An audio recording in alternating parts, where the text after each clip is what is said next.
just finished up with the inspection. I just finished my drone photography, getting a good look at the entire roof and a good look at the overall grounds.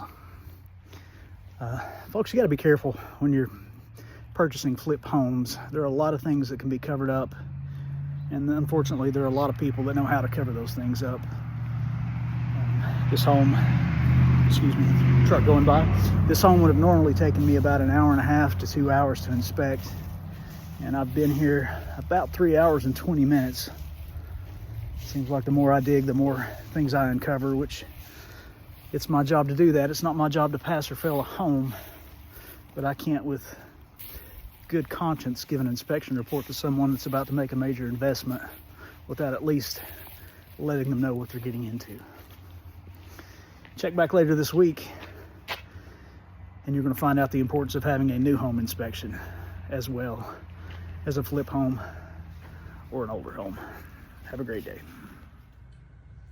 This electrical wire made it difficult to open the attic access initially. The attic hatch has no insulation band on top of it, which is needed. The insulation is kind of random, hit and miss throughout the attic. The infrared pictures of the ceiling verify this from the inside of the home. You can see evidence of wildlife droppings throughout the attic. You can see the plumbing under the kitchen sink. Well, this 90-degree elbow is, my plumber recommended having this changed out and having a T put in so that you could put a proper vent in here. He doesn't do it in this room, but in the hall bathroom, the sink drain gurgles after you've ran it for a while due to improper venting.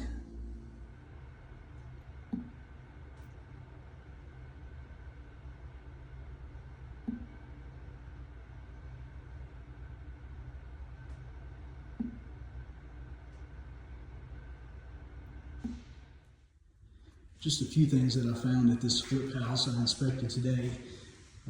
One of the reasons it's important to check as many of the receptacles as possible is because in this living area, all of the receptacles were fine until I got to this one, which had an open ground. Walking through, just checking out the hallway. You can see in the wall here, there's a crack. Any crack that's over 1/8 of an inch needs some attention. I'm not going to open this again right now, but when I open it during the inspection, the filter was extremely clogged. That can really wreak havoc on your HVAC system. Closet doors in this bedroom. The left one doesn't latch. The right one rubs on the closet and doesn't open all the way. Entry door. It's difficult to latch, but it does work. The master bedroom. Again, it's not aligned properly. It's not going to latch on its own. Same with the bathroom. Needs to be adjusted. I do recommend, I don't know if you can see it on the camera, but I do recommend sealing the holes where the plumbing comes up from the basement.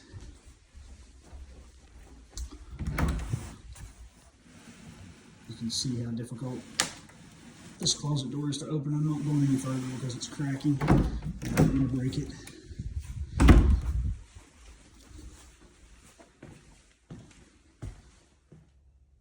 When I did the thermal imaging of the ceiling in the utility room, I noticed a significant amount of cold areas.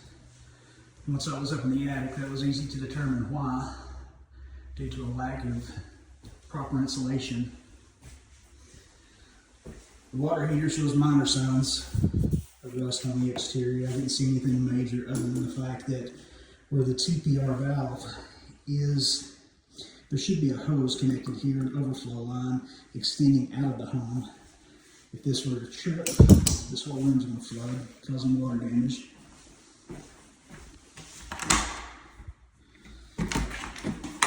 The doorway leading out of the utility room to the carport. No stairs at all. I'll hide the name of this inspector card that was left behind. Apparently this home has been inspected before, and either the seller just decided not to make the repairs, or the previous inspector missed quite a few things. It doesn't surprise me when I see, or when I go behind franchise inspectors, they tend to be in a hurry. Every outlet in this room has an open ground that needs to be repaired. And the biggest safety violation that I've found so far on this home is right here in this service panel. You can see we have a hodgepodge of drywall screws, different construction screws. These long pointed screws can actually penetrate electrical wiring, causing a hazard, but the main area of concern is all of these open breaker slots that should be covered for safety. This is a major electrocution just waiting to happen. Why that's not been repaired, I have no idea. Another thing I noticed in the hall bathroom is when you turn the tub on and lift the shower lever, it took several attempts for me to get this to work. Let's see if we can show you. No water out of the shower head. Yeah, it's not going to work at all this time. I did get it to work earlier after 7 or 8 tries.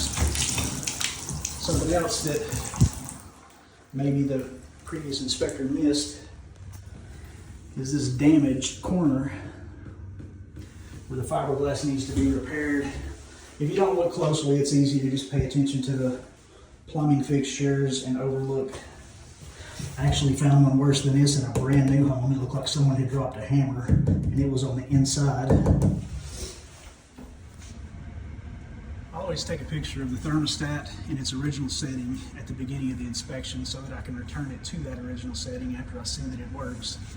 This was set to 65 when I got here, and I did make note of that in my inspection report and took a picture of it. And now I'll return it to its original setting to keep the owner and the realtors happy. Don't know how water picks up on this video. This back fan starts being terribly loud. Take a look at a couple other things on the outside. I already noted the stairs that are missing from the utility room. This foundation vent must be cutting edge because it's removable and held in place by dirt. That's a first. Speaking of dirt, the grade work on this home actually slopes toward the home. You want it to drop about 1 inch a foot for 6 to 10 feet away from the house for drainage. Also, there should be 8-inch clearing from the bottom of the siding to the ground to prevent rot like this. And speaking of ground contact, this patio deck is directly on the ground, already showing signs of decay. This outlet, when I tested it, you can see it's not secure. The vinyl siding on this home, I don't inspect gates by the way, but this one definitely would make the list of problems. What you can see up there in the corner where the vinyl siding's cut short, that's going to cause water damage. There's some very interesting cracks in the foundation. There's some very interesting siding installation techniques that I've never seen before on an inspection.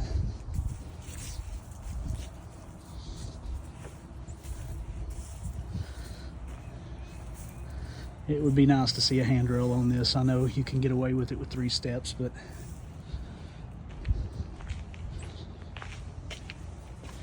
speaking of siding installation, This is going to cause water damage to the exterior wall.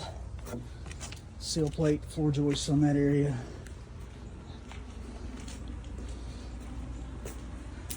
And that is definitely interesting.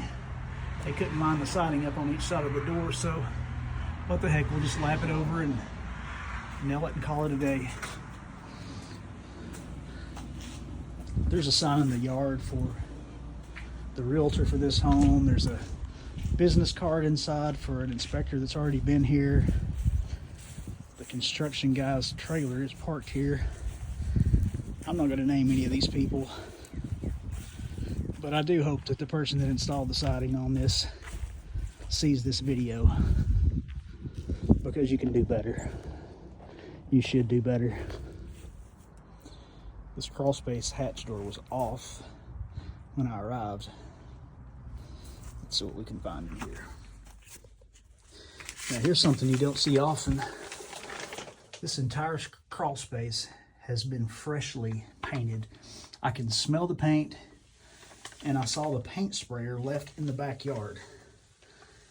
This has been done for one reason: to cover up moisture damage, possible mold, possible mildew.